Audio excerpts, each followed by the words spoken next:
So, hello to all the good listeners and the good people over the internet. Today we have with us Mayank Moody, the singer-songwriter, also known better as MoodyManJams. Such a beautiful name. Once again, thank you so much for taking some time out to join in this podcast.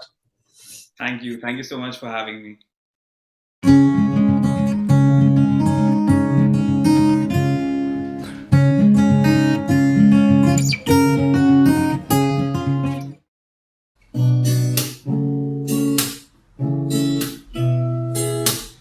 It was so easy to slip and fall. I felt so dizzy, couldn't stand up tall. Slept in my bed all day, under the sheets. That's when they got me, and I fell down the creek. Down. Absolutely. For the people who don't know, I actually met him first time during a show, like a month back.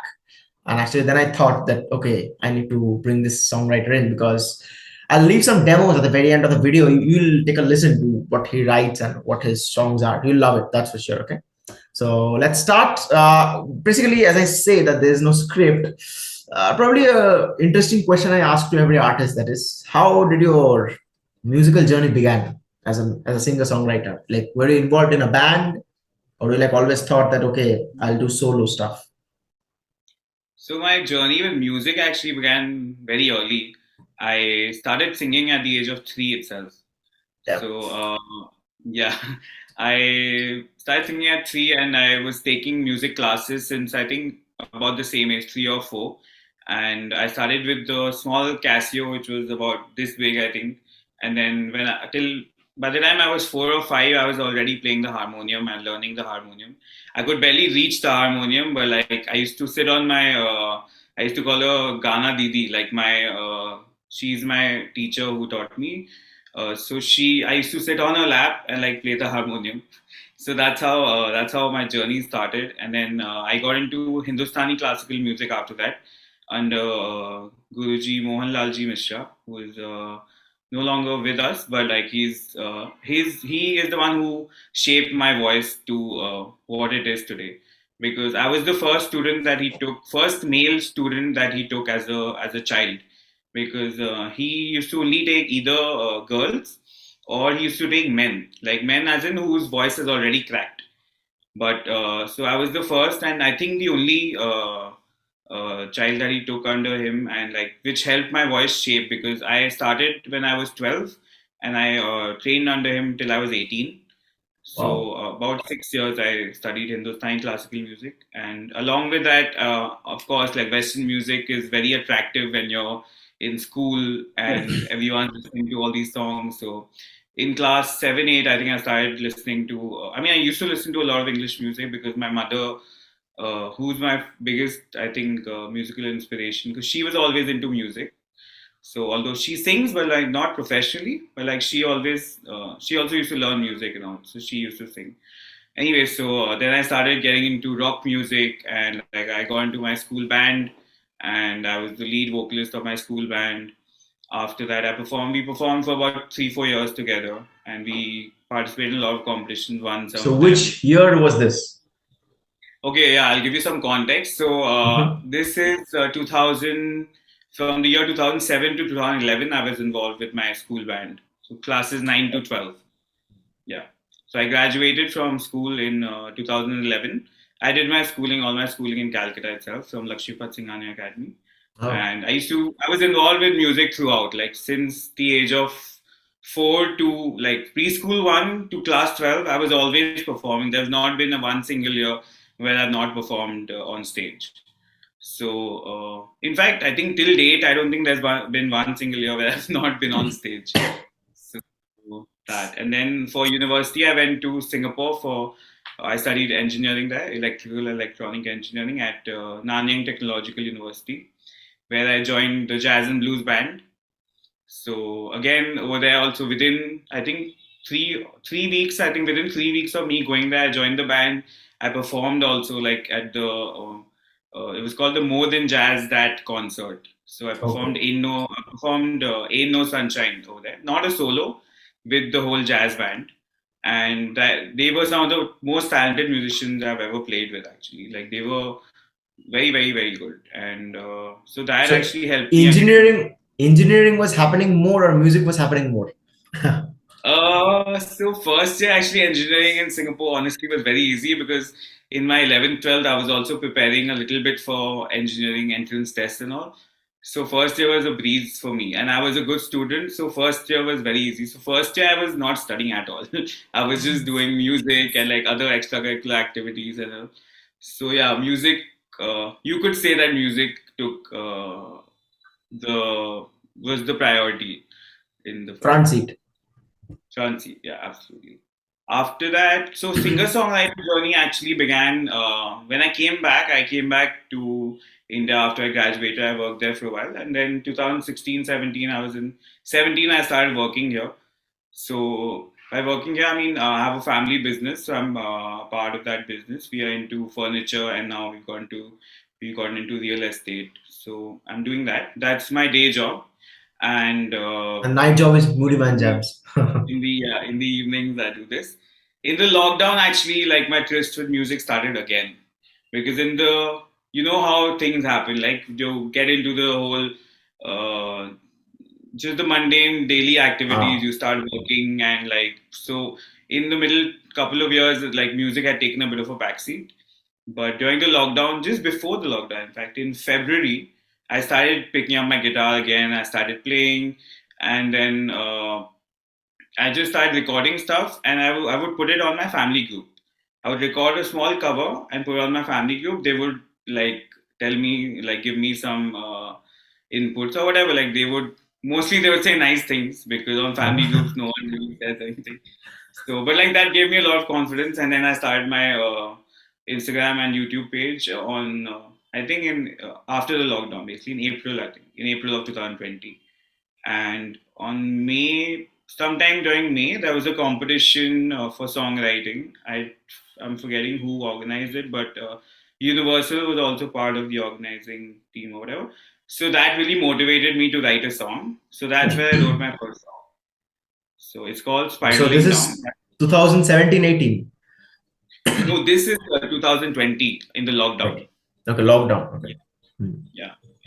So then you like So started writing your own stuff. this is when I started writing my own song. Apart from the two songs I'd written before, one song was in class 11, but that no one has ever heard. And it was for my then high school, not love, but like whatever you want to call it. So that was Trust. that. Not like I did date that person later, but at that point I didn't know what it was. So it was just, I was just, I just came home. I was not in a good mood. I picked up my guitar, I wrote a song. That's how that happened. And before That's a that, I sign of think an I wrote, artist. yeah, I guess. But like only I think maybe 5 or 6 people till date have heard that song.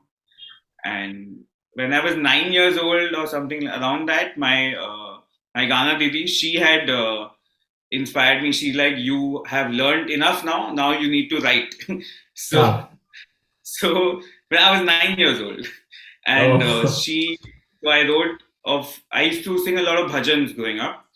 So it was the same bhajan. The lyrics were the same. So she told me, अब इसी का नए tune में इसको लिखो. Oh. So I made a new tune for that song in when I was 9 years old. So if you think about it, like even as a 9-year-old, you already know enough to write your own song, which is just, I mean, it Yeah. seems crazy to me now. So anyway, getting back to the point, after that, in May of 2020, I wrote my first song, and then after I wrote my first song, it was like love at first sight, you can say. Like I just loved what that I created a song and sounding so good. So then I kept writing and I kept performing, writing, singing, and I was doing Zoom concerts and all of that during the lockdown. They were some of them were for family, and most of them were like official monetized gigs also. Oh. So yeah, it was good. That's how it started. Yeah. Pretty interesting journey, I should say. Probably when I was 9, I was failing my exams. I don't know. um, uh, did you ever think that you'll do this for a living, or you always kept it as a passion?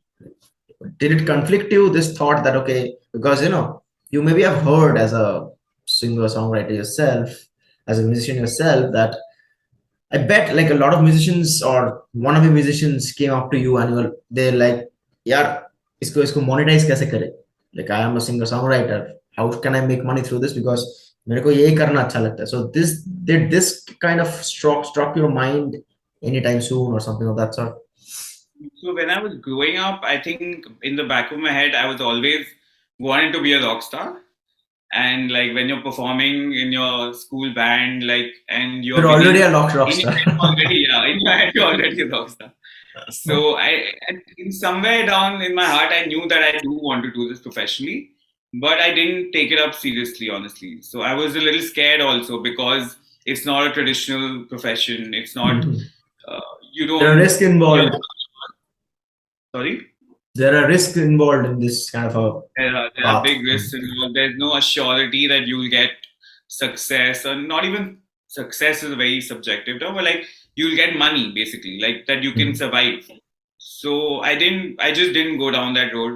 A lot of reasons, but I didn't. But then in 2020, when I finally decided that I want to do music, for the year, I think I left everything else. Oh. I quit my day job, and it was probably easier for me because I recognize that I'm from a business family and I'm from a family business. So I did have that privilege that I could straight up like leave my job for a year. But I mean, yeah, like so I did that, and for that year, I put all my energies into music. I was the whole day basically everything was about music. I would wake up, I would start practicing, then I would have gigs, and this was all during the lockdown. Such So a beautiful most day, huh? yeah, it was amazing. Like it was. Did you do a vlog about a day in a life of a singer songwriter stuff? I I didn't do a vlog, but like I used to post on my Instagram a lot. So my stories were like basically all I yeah, it was a good time. So that's when I realized I attended a lot of webinars actually about music. Some of them by Ritnika Nayan, who you've interviewed, I saw. Yeah. So she actually talks a lot. She and a lot of other industry people in the music industry, they talk a lot about how you can monetize music. It's not just by performing or not just through your music, but there are a lot of Mhm. other avenues which you can explore. Like once you have your Indirectly. songs out, indirectly, correct. Once Mhm. you have your song out, it can get placed. So if it gets placed in, say, it can get placed anywhere. It can get placed in a movie, in a In small a advertisement, fashion store or something of that sort. and then you get paid for that.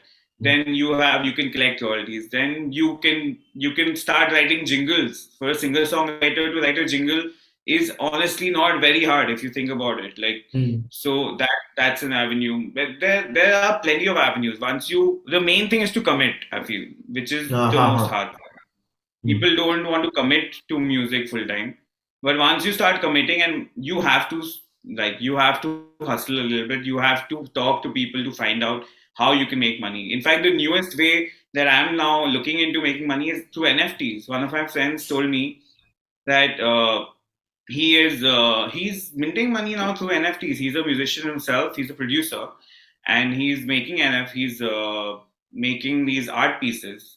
And there's basically and there are three artists working together.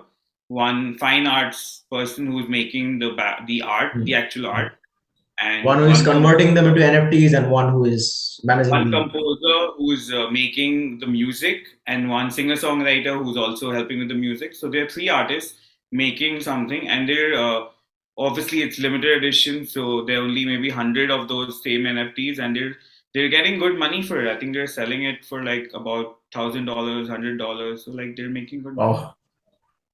So yeah, it's I think you just have to figure out that you do want to do this. Once you have that, you can work as a session guitarist. You can work as a a recording guitarist. Like there are so many things Or you can touring with start different performing. bands.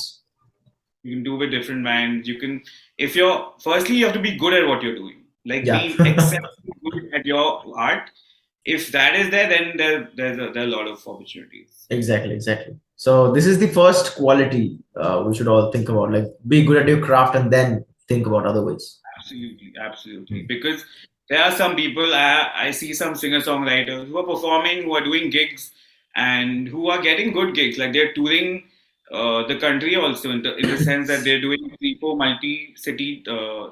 I won't name anyone, but like they're not even singing in tune. And so, I mean, like they're not in key, and like it's fine. Like as far as they're happy and the people who are listening are happy. I mean, I guess everything is music. And music is subjective. So who am I to judge? Yeah.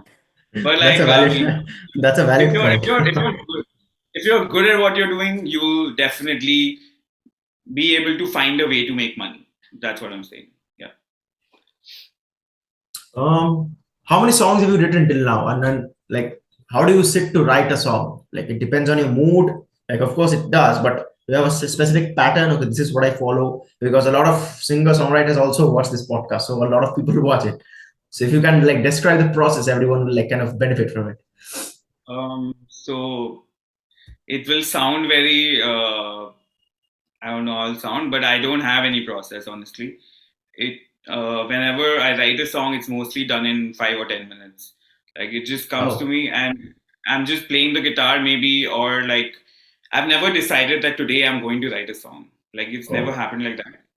But except for the first song I wrote, that was for the competition.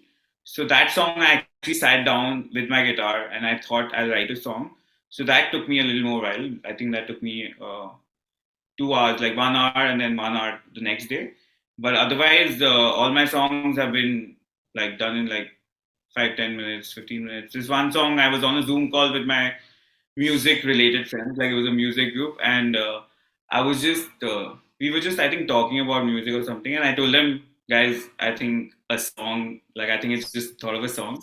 So then I just shut off my camera and my audio, and I just picked up my guitar. I started strumming, and yeah, within 5 minutes, I got back on the call, and I was like, guys, listen to this. What do you think? So it's a mad process. I mean, it works for me, but like that's how it is. Like inspiration just comes like that. It'll then mhm. after that, like I'll go 2 months without writing a song. And when I'm writing, I write 5 songs in a week also at times. But so that's how it is. What do you think as yourself? Like first and foremost, uh, now do you do music full time or part time? Right now, I'm doing music part time because I feel like I have figured out how to segregate my day into segments. So I don't think the way I'm approaching music right now, I don't think it needs my full day. So right now I'm doing it part time because it's a business. Like my day job is a business. It gives me a lot of flexibility in terms of the hours. So suppose this podcast we're doing in the evening, but suppose you want to do it during the day, it could have also like I could have worked things around so that like we could have managed to do it during the day. So even if there's a gig, say in the morning, like I've done, even the CCO fest that we did was it was in the morning.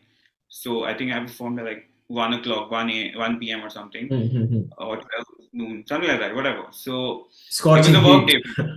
Yeah, it was a work day for me. Like I could manage. So yeah, I'm doing it. Sorry, I'm doing it part time as of now. Yeah. Okay. Hmm. Although I won't call it part time. Like I don't like using that term. I think I'm doing both things full time. Yeah. Wow, that sounds balanced. um, what do you think? What do you think of the music industry in India? It's a very Uh-huh. broad question. What do you mean? It's a very very broad Uh, question. See, right now we have all of these terms of mm, indie and independent. Although I don't know what is independent because anyway you are dependent on the audience. So Yeah. especially if you, I don't like to call this term indie, but to give a context, like what do you think of the indie music industry in India? Okay. You're talking about okay the independent music scene. Uh, well, India music industry is mainly Bollywood. If you see the that's where 85 to most, 90% is Bollywood.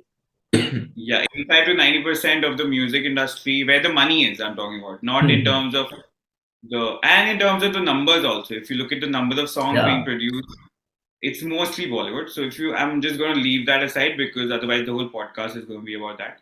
So in terms of the indie music industry, it's become, I think it's become much better since the lockdown, because there have been a lot of bedroom musicians who have actually like gotten up and taken notice of other similar people putting up songs, writing their own songs, producing them and putting them out.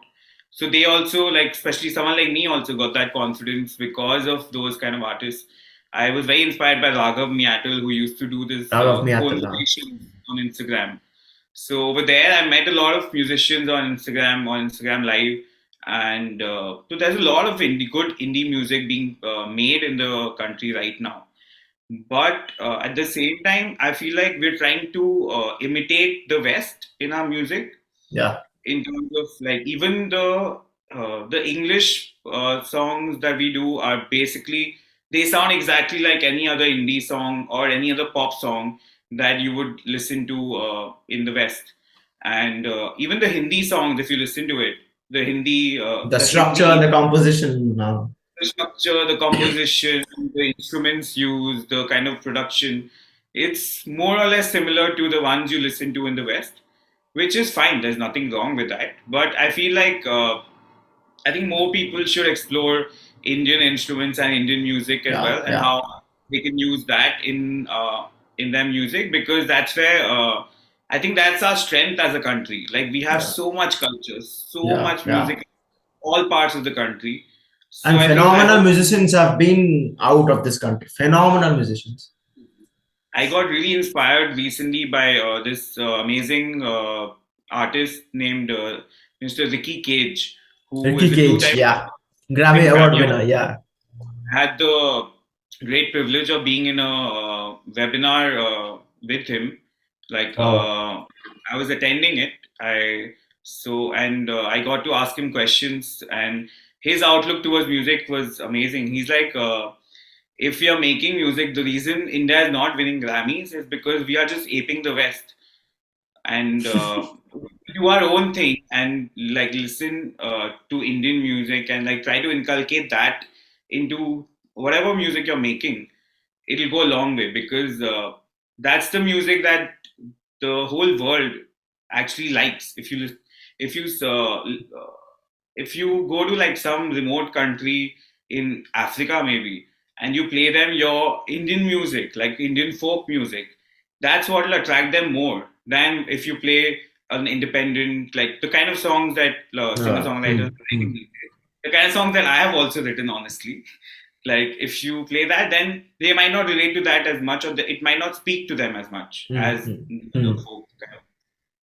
So yeah, that's my 2 cents.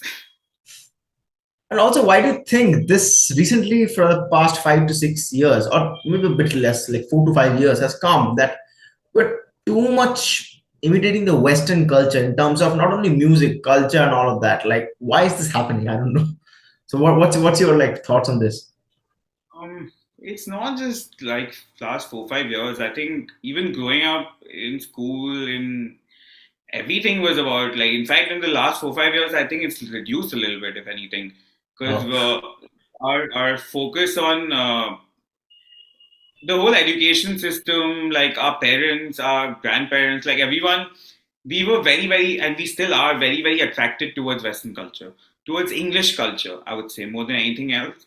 Like, we still try to imitate the West. So I don't know why it's there. Like, I really don't know why, because I feel like the Indian culture goes way, way, like, beyond what the Western culture is. And even in terms of history, like, there's so much history that India has, that if people just read about it, like, they'll know that uh, it's there's nothing wrong. Like, the grass is always greener on the other side, right? So the Western music and Western culture always attracts you. But some of my idols are from the Western music industry. But I feel like people should at least research and like read about Indian history, Indian culture, Indian music, before making their decision about what they like and not. Yeah. Actually, I think I'll just add one more point. There's not enough good music being made.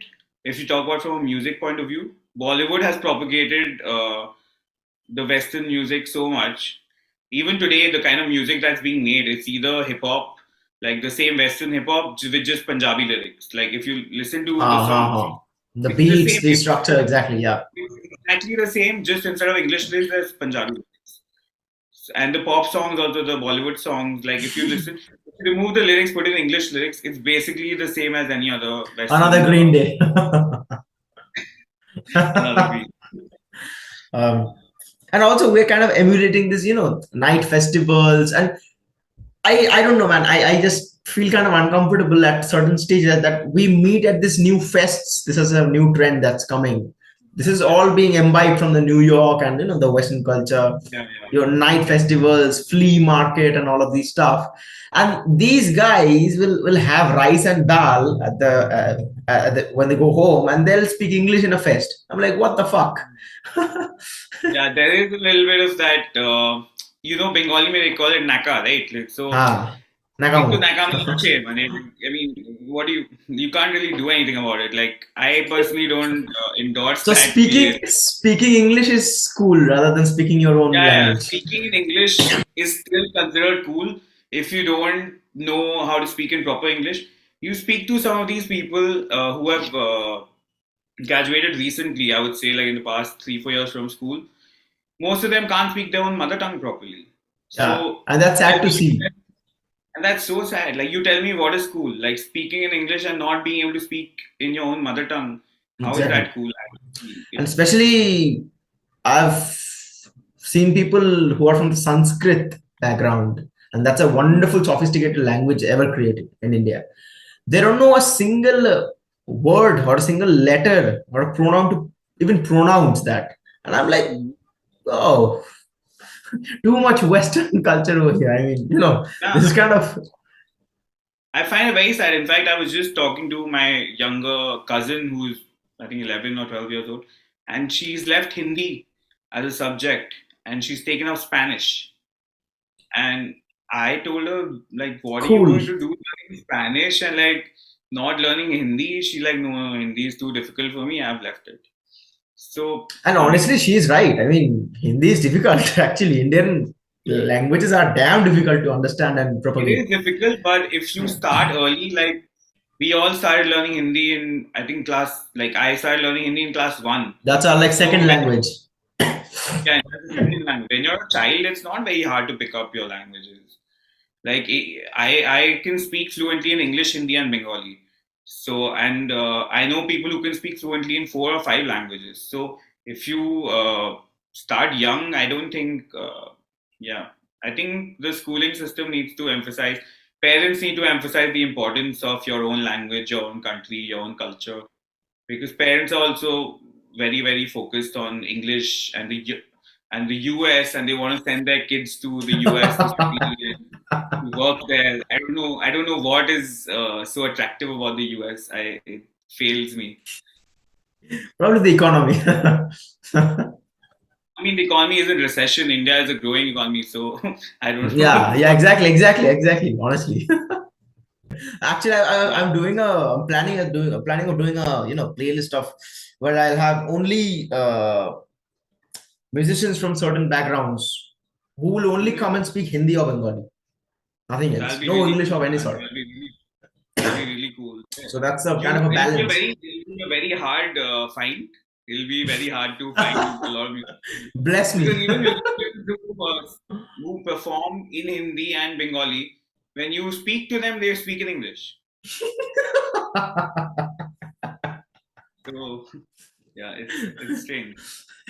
That's Apart from frustrating.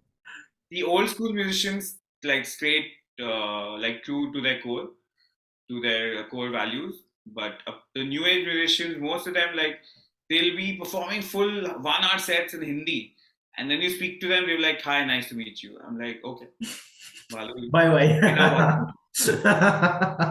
I mean it's fine, but like it just then they act. Some of them act like they don't even know Hindi or Bengali.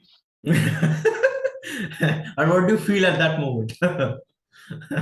It's fine. Like I don't know. Like Mhm. I don't really react to it much. It's everyone has their own thing, but it's fine. I don't really endorse it because I mostly with my friends it's a mixture of Hindi and English. But and if my friend actually no, I don't. Even my Bengali friends speak in English. So I was just thinking like, who do I speak to? Bengali actually only use Tragedy. I only use when I'm either shopping or like for work. Like for work because I speak to a lot of I work with the government a lot. So over there, like I speak in Bengali quite often. Hmm. Or and even with my at my office, like with my staff, I speak in Bengali.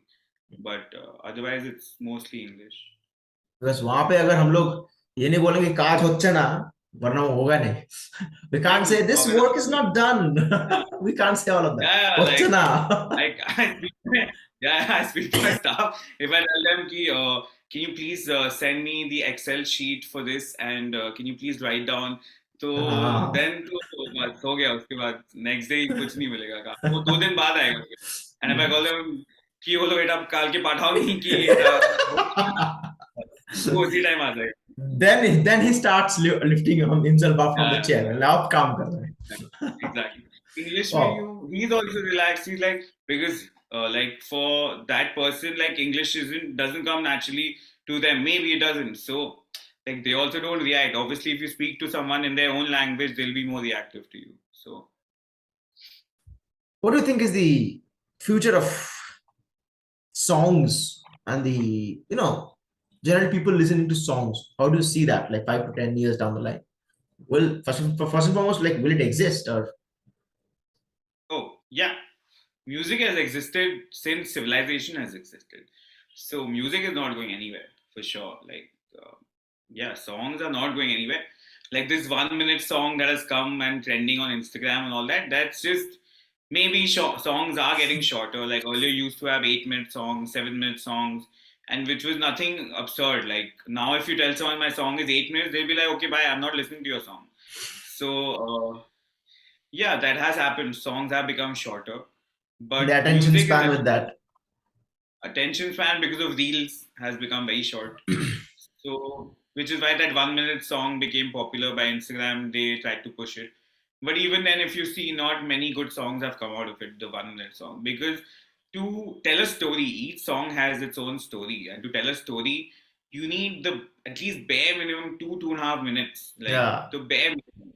In 1 minute, you can say a phrase. You can't say a story. Or you can Because do a rap. the build-up of the song takes about 15 seconds or 20 seconds, and then the fade out takes about 15 seconds. So you're left with what, like 30 25 seconds. seconds, 30 seconds. What do you do in that? Like you maybe can sing 3 lines. So it's a Or maybe haiku at say that like, point. share, and subscribe in the 30 seconds. Yeah, that also you have to say nowadays. So So you're left with 20 seconds. What the? like but coming back to your question, I don't think songs are going anywhere. Because if you see the vinyl culture has also come back. Yeah, I So love that. I love that. records. In fact, I also bought into it. I bought a record player back in 2017. I think I bought myself a record player, and I've become a collector now. It's like a once you start collecting, like you want to have everything. So like I have around Record of an 20. every band, a CD, a vinyl, and this and that. Yeah, I think I have 25 records till about 25, and like whenever I see one, luckily my office has two shops where they sell records, like my office building itself. So I keep going to the shop, Calcutta, keep picking up. Yeah, yeah, Calcutta, Free School Street. near there, yeah, in Lennon Sarani, Oh, yeah, that's the hub of records. Come on. exactly. I walk down and there's one store, and I walk a little more, there's another store. So So you're living the life. I'm living the life, man. Like it's amazing. I find so many good. Office से I just निकलते ही record. yeah, it's beautiful. Absolutely. Um, any more songs? Any album EPs you have thought coming out this year or next year? So I till date I have not released a single, even a single. I have not released any of my music yet. It's only on YouTube and Instagram and like maybe SoundCloud and stuff. But I do plan on releasing all of my music, and so I just need to figure out. I haven't met a good producer yet, but once that happens, or like if I produce my song myself, once I get that set up, then I'm planning to release at least 6 or 7 songs the next year, because they're all ready. I think I've written around 10 or 11 songs, so now I just Oh, need to I get probably them. thought more than that. These are like 10 or 11 full songs, and otherwise like partially there, I don't know, maybe like 20 songs. Billions. 1 billion songs out Yeah, there. no, not that many also, but because like I like to, I write a lot, but like when I've written a song, the way I look at it is, if I'm humming that song after 2 or 3 days, then I consider it to be a good song. If Ah, I'm good myself, strategy. if my myself can't remember what I wrote and I'm not humming it, it means that it was not a good song to begin with. So then I don't work on that song anymore. So that's your analysis stage. That's one of my base levels. If my brain itself doesn't think that it's a good song, I don't consider it. Yeah, it's fine. It's a song, but like it's in my catalog, but like I don't work on it as much, because I think we as musicians underestimate how good our own listening skills are. Yeah, Like yeah, yeah. we are all of us are connoisseurs of music, so we already have such good taste in music. We doubt ourselves so much as musicians, but I feel like I I try not to doubt myself.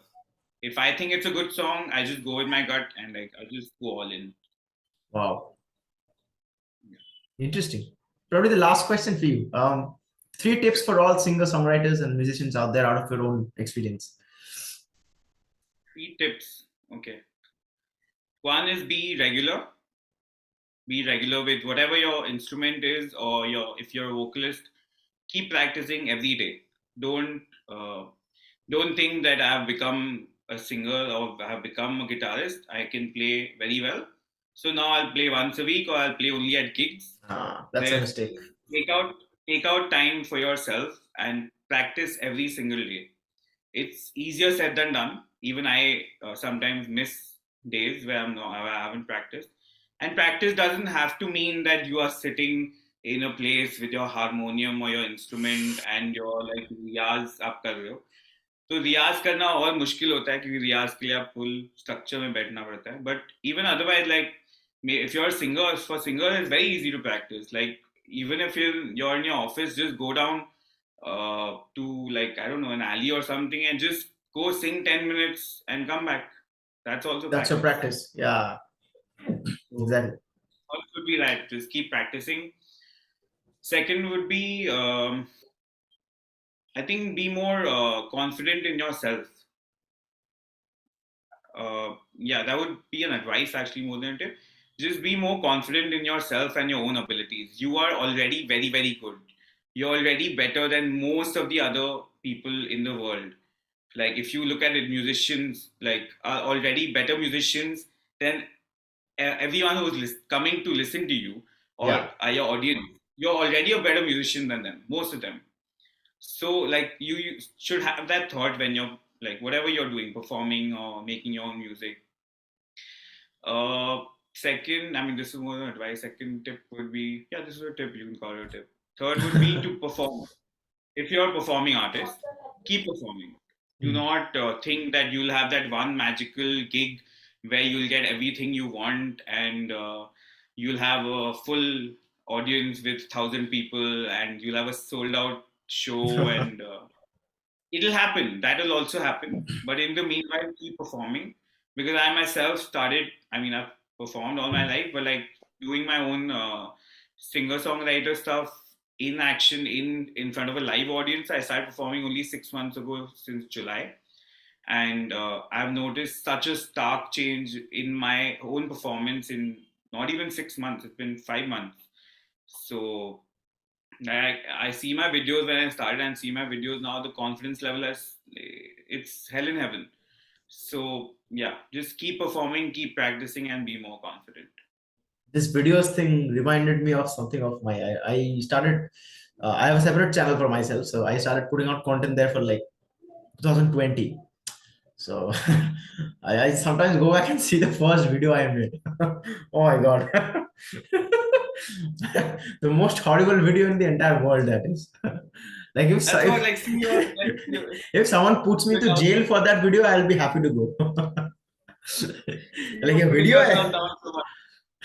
You're putting yourself down so much, but I'm sure it's not even that bad. If I look at it, like, I'll find it pretty decent. So But, right like, I now, if think I look at the videos I produce right now and what I did, it's like, oh, that's a good improvement.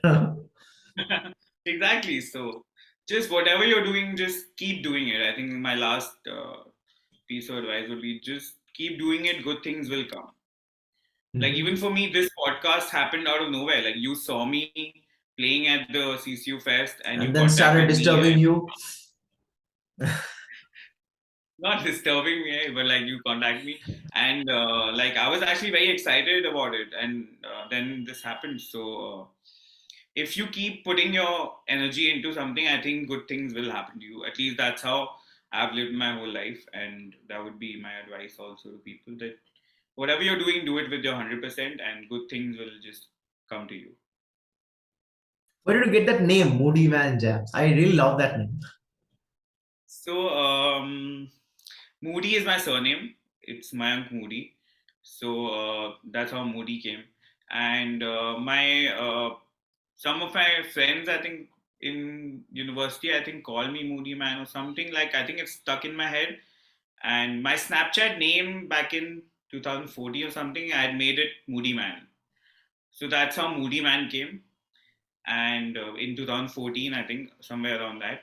And then in 2020, when I was making this page, I was thinking of various adjectives to write after Moody Man. Moody Man, I thought of like, this is going to be my artist name. And the jams thing, I was thinking of Moody Man sings, Moody Man plays or Dances. something. and then jams. I thought jams was more broader than just sings, so I went with jams. A joke in sorry, don't get offended. A joke came in my mind. Have you, did this idea came a Moody Man adjective? Moody Man sucks. Not yet. I actually did this for myself. I was also getting some names, and I was like, then I'm kind of a funny guy. I never took things seriously. Okay. So I'm like, oh, Chopin, oh, he sucks. Oh, damn. All of that. Interesting. So I have used Moody Man, and like I cook sometimes. So then my name becomes Moody Man Cooks, and I also paint and draw. So then my name Moody Man Draws. So I have so many Moody Mans, huh? Franchises. Uh-huh. So we're expecting more songs from you. Come on. I really love the songs. Thank you. Absolutely. I've written a new song recently, so at my next gig, I'll be performing that. So yeah. I'll go for sure. So an EP, we're expecting an EP from MoodyManJams, right? I haven't thought whether I'll release singles or EP, but I think I'll release one debut single and then an EP of maybe 4 songs, and then other songs after that. So yeah, you can expect about 6 to 7 songs the next year. Lot more things to handle. Okay, so I'll get myself prepared. And for the listeners, I'm saying, please check out his page on Instagram and YouTube. I'll leave everything. Although he needs no introduction because his songs are really fantastic. So once again, thank you so much for taking the time out to do this. Thank you so much. It's my privilege and my honor. Like, I was actually honored to be considered for this. So thank you. Nah, absolutely. I really love people to talk to good people, good musicians, because ultimately we have got to share things with the people who want to know stuff, right? Absolutely. So yep, keep creating music, and yeah, stay happy. Thank you so much. Thank you. Absolutely. Take care. Take care. Bye bye.